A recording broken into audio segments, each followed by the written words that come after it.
It's very important with such an event because you are focusing on practical solutions that can help companies to be more competitive.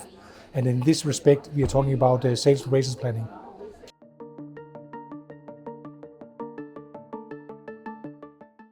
The key takeaways from listening to the audience on my presentation is that they can see that this internal integration is important to run an S&OP project.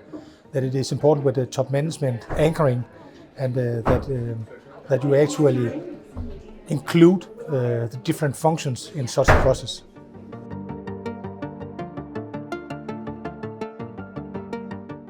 So the more mature an S&OP process is, the more you are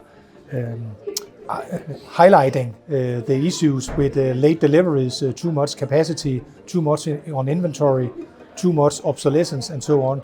So you are much more in alignment by discussing all those important figures, because you have a process where you actually discuss it in.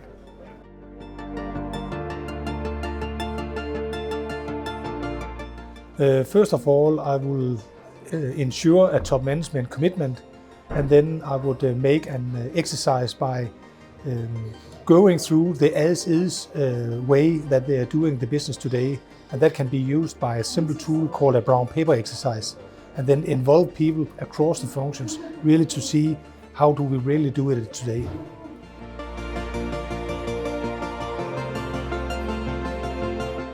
It's a lack of stakeholder management that if they are not aware enough of, for example, also sales and operations. Typically, it is the operations people that really loves S&OP, and it can be more difficult to onboard sales. But you should not avoid that. You should actually engage with them and begin and treat them as an important stakeholder in order to get an S&OP process up and running.